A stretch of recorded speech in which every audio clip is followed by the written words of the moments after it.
नमस्कार साथियों, आप सभी का रघुवर जी के ट्रिक्स पर स्वागत है। और इस चैनल पर आप सब नए हैं तो एक बार सब्सक्राइब जरूर करें, क्योंकि चैनल आप सभी का अपना परिवार है और इस छोटे से परिवार को थोड़ा सा बड़ा बनाने में आप अपनी थोड़ी सी भागीदारी जरूर निभाएं। ठीक है, चलिए तो एक बार फटाफट से क्लास को लाइक और शेयर कर दीजिए और नए हैं तो सब्सक्राइब कर दीजिए। एक बार फिर से मैं आपको बता दूं कि अभी तक आप हमारे व्हाट्सएप और टेलीग्राम चैनल के साथ में नहीं जुड़े हैं तो एक बार फटाफट से जुड़ जाइए। इसकी लिंक आपको डिस्क्रिप्शन में दे रखी है और वहां पर आपको राजस्थान के ऑल नोट्स बिल्कुल फ्री में दिए जा रहे हैं, तो आप उसका फायदा जरूर उठाएं। बहुत ही बढ़िया कंटेंट के नोट्स हैं, वही नोट्स हैं जो आप पैसे देकर खरीदते हैं, लेकिन हम आपको बिल्कुल मुफ्त में दे रहे हैं, तो आप उसका फायदा जरूर उठाएं। ठीक है, चलिए तो एक बार फटाफट से क्लास को शेयर कर दीजिए ताकि अपने दोस्तों को भी पता चले। आज अपने इंपॉर्टेंट 25 क्वेश्चन रहेंगे। ठीक है, अब हम डेली 25 क्वेश्चंस करेंगे, जिसके माध्यम से हमारे काफी सारे क्वेश्चंस एग्जाम तक हो जाएंगे। ठीक है, चलिए तो आज अपना पहला प्रश्न क्या कह रहा है देखिए और फटाफट से आंसर करिए। बताइए कि 1835 ईस्वी में अंग्रेजों ने जोधपुर लीजियम का गठन किया, जिसका केंद्र रखा गया था। बताइए कहां पर रखा गया था, क्या नसीराबाद में, एरिनपुरा में, खेरवाड़ा में या फिर नीमच में। बहुत बढ़िया प्रश्न है और बताइए, मैं वही क्वेश्चन आपको करवा रहा हूं जो आपको बार बार एग्जाम में देखने को मिल रहे हैं। ठीक है, चलिए तो बताइए, एक नंबर का आंसर करिए। बहुत बढ़िया प्रश्न है, तो कौन सा था, एरिनपुरा। ऑप्शन नंबर 2 जो इसका एकदम राइट आंसर होगा। ठीक है, चलिए अगला प्रश्न देखिए, क्वेश्चन नंबर 2 क्या कह रहा है देखिए और फटाफट से आंसर करते जाइए। बहुत बढ़िया प्रश्न, बताइए कि 1857 के विद्रोह के समय राजस्थान का एजीजी कौन था। बहुत बढ़िया प्रश्न, एजीजी का मतलब है एजेंट टू गवर्नर। ठीक है, चलिए बताइए, क्या George Patrick Lawrence, colonel Holmes, mister Burton या फिर सेल्डर और कॉटम। बताइए तो 2 नंबर का एक बार फटाफट से आंसर करिए। बहुत बढ़िया प्रश्न, क्या रहेगा इसका आंसर, बहुत बढ़िया, तो कौन था, तो George Patrick Lawrence. Option number 1 है जो इसका एकदम राइट आंसर होगा। ठीक है, चलिए फटाफट से एक बार क्लास को आप शेयर कर दीजिए और नए हैं तो फटाफट से सब्सक्राइब भी कर दीजिए, क्योंकि चैनल नहीं आप सभी का अपना परिवार है और इस छोटे से परिवार को थोड़ा सा बड़ा बनाने में आप अपना सहयोग जरूर करें। चलिए बताइए, क्वेश्चन नंबर 3 का आंसर करिए कि झालावाड़ राज्य की स्थापना कब हुई थी, ये आपको बताना है। बहुत बढ़िया प्रश्न और कई बार एग्जाम में आ चुका है। बताइए, एक फटाफट से आंसर करिए, क्या 1836 ईस्वी, 1838, 1842 या फिर 1844। तो आंसर करिए, क्वेश्चन नंबर 3 का आंसर करिए। बहुत बढ़िया प्रश्न, क्या कह रहा है कि झालावाड़ राज्य की स्थापना कब हुई, तो बताइए कब हुई थी, तो यह 1838 ईस्वी में हुई थी। ऑप्शन नंबर 2 है जो इसका राइट आंसर होगा। ठीक है, चलिए अगला प्रश्न देखते हैं, क्वेश्चन नंबर 4 क्या कह रहा है देखिए और फटाफट से आंसर करते जाइए। बहुत बढ़िया प्रश्न और थोड़ा सा बड़ा भी है। बताइए क्या रहेगा इसका आंसर, क्वेश्चन नंबर 4 कि निम्न में से किसी भूदान और कूपदान कार्यक्रमों में उनकी सक्रिय भागीदारी के कारण भारत सरकार ने 1956 में पद्म विभूषण से सम्मानित किया। बहुत बढ़िया प्रश्न, बताइए तो किसे किया था, आंसर करिए एक बार फटाफट से, क्या रहेगा इसका आंसर, फटाफट आंसर करिए। क्वेश्चन नंबर 4 का तो किसने किया था, क्या रतन शास्त्री, अंजना देवी चौधरी, जानकी देवी बजाज या फिर नारायण देवी वर्मा। बहुत बढ़िया प्रश्न, आंसर करिए एक बार, तो क्या रहेगा इसका आंसर, तो ये जानकी देवी बजाज। ऑप्शन नंबर 3 है जो इसका राइट आंसर होगा। चलिए अगला प्रश्न देखते हैं, 5 नंबर क्वेश्चन क्या कह रहे हैं देखिए और फटाफट से आंसर करिए। बहुत बढ़िया प्रश्न, निम्नलिखित में से कौन 1946 में भारत की संविधान निर्माता सभा में राजस्थान के प्रतिनिधि के रूप में मनोनीत किए गए थे, क्या विजय सिंह पथिक, जीवराज नारायण मेहता, हीरालाल शास्त्री या फिर मोहनलाल सुखाड़िया। तो एक बार फटाफट से क्वेश्चन नंबर 5 का आंसर कर दीजिए। बहुत बढ़िया प्रश्न है, क्या रहेगा आंसर, आंसर करिए, तो कौन थे, हीरालाल शास्त्री। ऑप्शन नंबर 3 है इसका एकदम राइट आंसर होगा। ठीक है, चलिए अगला प्रश्न देखते हैं, और अभी तक आपने क्लास को लाइक और शेयर नहीं किया तो एक बार फटाफट से कर दीजिए और नए हैं तो सब्सक्राइब भी कर दीजिए। बताइए 6 नंबर का आंसर करिए कि सेला बावजी और ग्यारस की रेवाड़ी राजस्थान की किस जनजाति के प्रमुख मेले हैं, ये आपको बताना है। बताइए 6 नंबर का आंसर करिए। बताइए तो ये किसके, क्या सांसी, ऑप्शन नीचे चले गए, बताइए, या कंजर, शहरिया या फिर डामोर। तो बताइए क्या रहेगा इसका आंसर, तो ये किसके हैं, तो ये डामोर के हैं। ऑप्शन नंबर 4 है जो इसका राइट आंसर होगा। चलिए अगला प्रश्न देखिए, 7 नंबर क्वेश्चन क्या कह रहा है देखिए और फटाफट से आंसर करिए कि रणथंभौर का प्रसिद्ध मेला आयोजित होता है, कब होता है ये आपको बताना है। क्या श्रावण शुक्ल चतुर्दशी, कार्तिक शुक्ल चतुर्दशी, भाद्रपद शुक्ल चतुर्दशी या फिर आश्विन शुक्ल चतुर्दशी। तो बताइए क्वेश्चन नंबर 7 का एक बार फटाफट से आंसर कर दीजिए। बहुत बढ़िया प्रश्न है, क्या रहेगा इसका आंसर, तो बताइए कब किया जाता है रणथंभौर का प्रसिद्ध मेला, तो यह भाद्रपद शुक्ल चतुर्दशी को किया जाता है। ऑप्शन नंबर 3 जो इसका राइट आंसर होगा। चलिए अगला प्रश्न देखते हैं, क्वेश्चन नंबर 8 क्या कह रहा है देखिए और फटाफट से आंसर करते जाइए। बहुत बढ़िया प्रश्न कि बाबूजी और डूंगर जी के भोपे का वाद्य यंत्र कौन सा है, ये आपको बताना है। क्या मोरसंग, अलगुजा, खड़ताल या फिर रावण हत्था। तो बहुत बढ़िया प्रश्न है,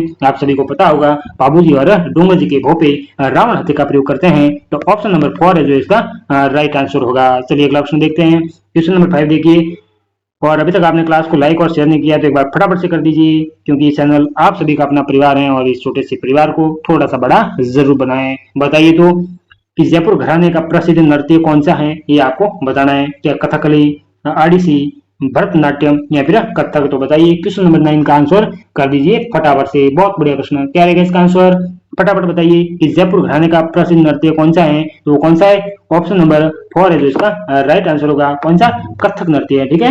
ऑप्शन नंबर 4 इसका एकदम राइट आंसर होगा। चलिए अगला प्रश्न देखते हैं। क्वेश्चन नंबर 10 क्या कराएं, देखिए और फटाफट से आंसर करिए। बहुत बढ़िया प्रश्न कि 13 ताली नृत्य किस लोक देवता को समर्पित है, ये आपको बताना है। क्या रामदेव जी, जम्बो जी, गोगा जी या फिर तेजा जी। बहुत बढ़िया प्रश्न। क्वेश्चन नंबर 10 का एक बार फटाफट से आंसर कर दीजिए। क्या रहेगा आंसर कि 13 ताली नृत्य किस लोक देवता को समर्पित है। तो आप सभी को पता है किस लोक देवता को है, तो यह रामदेव जी को है। ऑप्शन नंबर 1 है जो इसका एकदम राइट आंसर होगा। चलिए अगला प्रश्न देखते हैं। 11 नंबर क्वेश्चन क्या कर रहे हैं, देखिए और फटाफट से आंसर करिए कि गणगौर पर्व के दौरान गाए जाने वाले गीत में गिंदोड़ी का नाम प्रयुक्त होता है। ये गिंदोड़ी कौन थी, ये आपको बताना है। बहुत बढ़िया प्रश्न, बताइए तो ये गिंदोड़ी कौन थी। क्या बहादुर शाह की पुत्री, मलानी के शासक मलिनाथ की पुत्री, अहमदाबाद के सूबेदार महमूद बेग की पुत्री या फिर राव संतल की पुत्री। बहुत बढ़िया प्रश्न है। तो ये कौन थी, गिंदोड़ी कौन थी, बताइए फटाफट से आंसर कर दीजिए। क्या रहेगा आंसर क्वेश्चन नंबर 11 का, तो ये अहमदाबाद के सूबेदार महमूद बेग की पुत्री थी। ऑप्शन नंबर 3 है जो इसका एकदम राइट आंसर होगा। चलिए अगला प्रश्न देखते हैं। 12 नंबर क्वेश्चन क्या करा है, देखिए और फटाफट से आंसर करिए कि बल्लू पोट्री की प्रसिद्ध कला इसमें इससे पूर्व किस नाम से जानी जाती थी, ये आपको बताना है। क्या नीलगिरी, जामदानी, कामसिनी या फिर मृणमय। बताइए तो क्या रहेगा आंसर, फटाफट आंसर कर दीजिए कि बल्लू पोट्री की प्रसिद्ध कला इससे पूर्व किस नाम से जानी जाती थी। तो यह कामसिनी के नाम से जानी जाती थी। ऑप्शन नंबर 3 जो इसका राइट आंसर होगा। चलिए अगला प्रश्न देखते हैं। क्वेश्चन नंबर 13 क्या कराएं, देखिए और फटाफट से आंसर करिए। और अभी तक आपने क्लास को लाइक और शेयर नहीं किया है तो एक बार फटाफट से कर दीजिए, और नए हैं तो सब्सक्राइब भी कर दीजिए। बहुत बढ़िया इंपॉर्टेंट क्वेश्चन है, ये क्वेश्चन आपको बिल्कुल फ्री में करवाए जा रहे हैं, तो आप हमारे साथ में जरूर जुड़े डेली शाम को 6 बजे, ठीक है। चलिए, और अभी तक आप हमारे व्हाट्सएप और टेलीग्राम चैनल से नहीं जुड़े हैं तो फटाफट से जुड़ जाइए, उसकी लिंक आपको डिस्क्रिप्शन में दे रखी है। चलिए बताइए कि झड़ूला एक प्रमुख संस्कार है, इसे कहते हैं कि जात कर्म, निष्कर्मण, सूड़ा कर्म या फिर समावर्तन। तो बताइए जड़ूला क्या है, तो ये एक जात कर्म है। ऑप्शन नंबर 1 है जो इसका राइट आंसर होगा, और ये एक प्रकार का संस्कार है, ठीक है। अपने 16 संस्कारों में से एक संस्कार है। चलिए अगला प्रश्न देखते हैं। क्वेश्चन नंबर 14 क्या कर रहे हैं कि उदय सही, अमर सही, खंजर सही, विजय सही व सहज साजन सही क्या है। बताइए फटाफट से आंसर करिए। क्या राजस्थान की बोलियां हैं, राजस्थान की पगड़ियों की शैली है, सिक्कों के प्रकार हैं या फिर राजस्थान के आभूषण हैं। तो बताइए क्या रहेगा आंसर, तो ये क्या है, ये राजस्थानी पगड़ियों की शैली है। ऑप्शन नंबर 2 है जो इसका राइट आंसर होगा। चलिए अगला प्रश्न देखते हैं। 15 नंबर क्वेश्चन क्या कर रहे हैं, देखिए और फटाफट से एक बार आंसर कर दीजिए। बहुत बढ़िया प्रश्न है, इंपॉर्टेंट क्वेश्चन है, ये क्वेश्चन आपको बार बार एग्जाम में पूछे जाते हैं, तो आप इनको एक बार जरूर देखें। बताइए कि टड्डा आभूषण पहना जाता है, कहाँ पर पहना जाता है, ये आपको बताना है। क्या बाजू में, गले में, सिर में या फिर कमर में। बहुत बढ़िया प्रश्न है, बताइए कहाँ पर पहना जाता है, कौन सा टड्डा आभूषण पूछा है आपको, तो ये कहाँ पर पहना जाता है, तो ये बताइए फटाफट से। 15 नंबर क्वेश्चन का आंसर कर दीजिए एक बार। बहुत बढ़िया प्रश्न, कहां पर पहना जाता है, तो यह सिर में पहना, सॉरी सिर में नहीं, सिर में पहना जाता है, ठीक है। ऑप्शन नंबर 3 है जो इसका राइट आंसर होगा। चलिए अगला प्रश्न देखते हैं। 16 नंबर क्वेश्चन क्या कराएं, देखिए और फटाफट से आंसर करिए, 1 मिनट।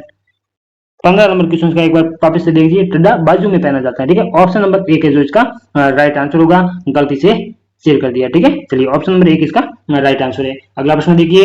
16 नंबर क्वेश्चन क्या कह रहा है कि बागड़ी बोली के बोलीरो मुख्य क्षेत्र हैं। बताइए बागड़ी बोलीरो मुख्य क्षेत्र हैं। क्या कोटा क्षेत्र नहीं, ये क्षेत्र है, ठीक है, गलती से प्रिंटेड हो गया। कौन सा, बागड़ी बोलीरो मुख्य क्षेत्र कौन सा है, ये आपको बताना है। कि कोटा और झालावाड़, अजमेर टोंक, डूंगरपुर बांसवाड़ा या फिर राजसमंद भीलवाड़ा। तो बताइए क्या रहेगा आंसर, तो डूंगरपुर और बांसवाड़ा जहां पर बागड़ी बोली जाती है। ऑप्शन नंबर 3 इसका राइट आंसर होगा। चलिए अगला प्रश्न देखते हैं। 17 नंबर क्वेश्चन क्या कह रहे हैं कि लांगुरिया लोक गीत हैं, किसके हैं, बताइए। क्या भक्ति गीत हैं, विवाह गीत हैं या फिर बताइए होली गीत हैं या फिर प्रेम गीत हैं। बताइए फटाफट क्या रहेगा आंसर। क्वेश्चन नंबर 17 का आंसर करिए। तो यह क्या कैसे गीत हैं बताइए। लांगुरिया, तो यह भक्ति गीत है और यह केला देवी के गाए जाते हैं। ठीक है, चलिए अगला प्रश्न देखते हैं।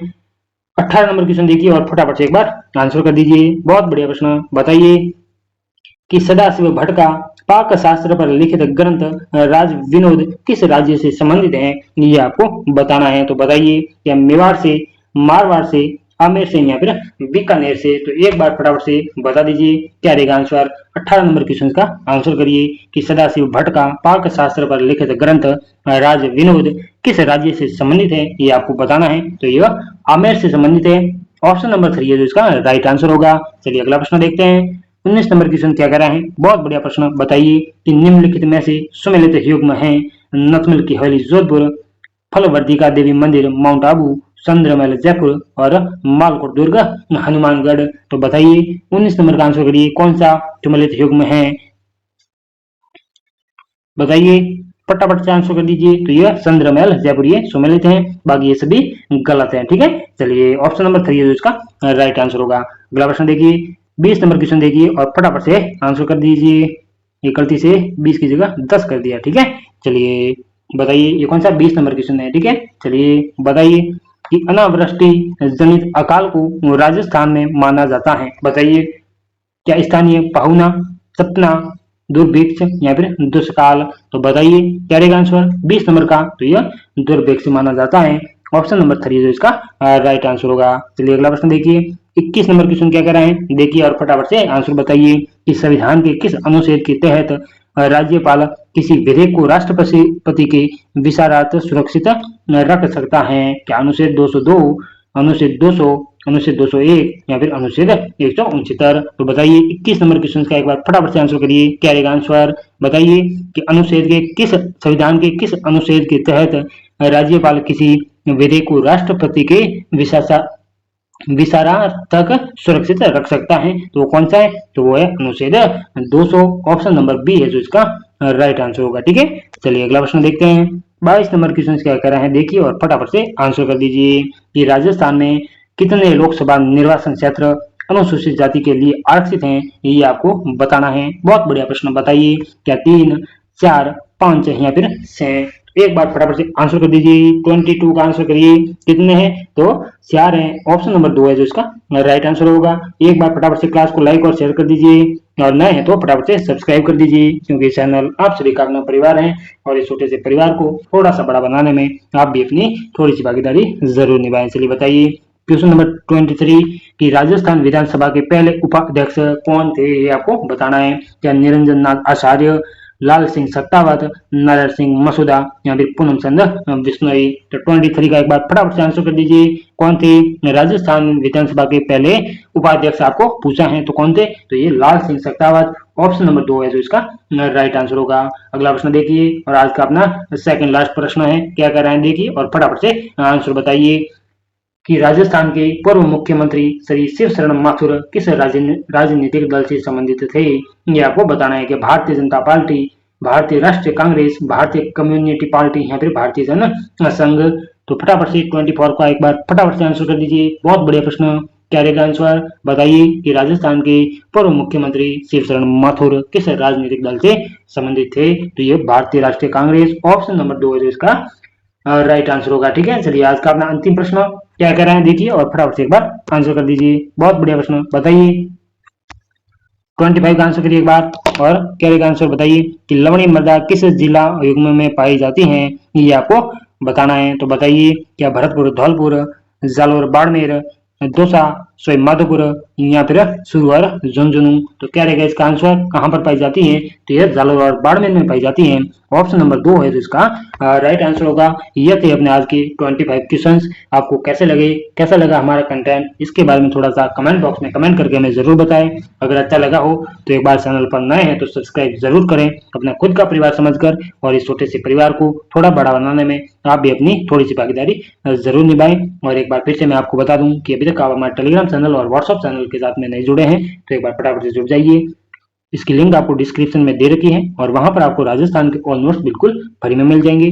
प्रिंटेड भी है और हस्तलिखित भी है, तो आप वहां जाकर डाउनलोड कर सकते हैं और प्रिंट निकलवा कर घर बैठे आप आराम से पढ़ सकते हैं। ये वही नोट्स है जो आप पैसे देकर खरीदते हैं, लेकिन हम आपको बिल्कुल मुफ्त में दे रहे हैं, तो आप इसका फायदा जरूर उठाएं। ठीक है, चलिए तो आज के लिए इतना ही, बाकी का पढ़ेंगे कल और हमारे साथ में जुड़े रहें। डेली आपकी शाम को 6 बजे डेली आपको 25 क्वेश्चन देखने को मिलेंगे। बहुत ही इंपॉर्टेंट क्वेश्चन हैं। ये वही क्वेश्चन मैं आपके लिए लेकर आ रहा हूँ जो आपको बार बार परीक्षा में पूछे जा रहे हैं, तो आप इन प्रश्नों को एक बार जरूर देखें। ठीक है, तो आप सभी का हमारे साथ में जुड़ने के लिए बहुत बहुत धन्यवाद।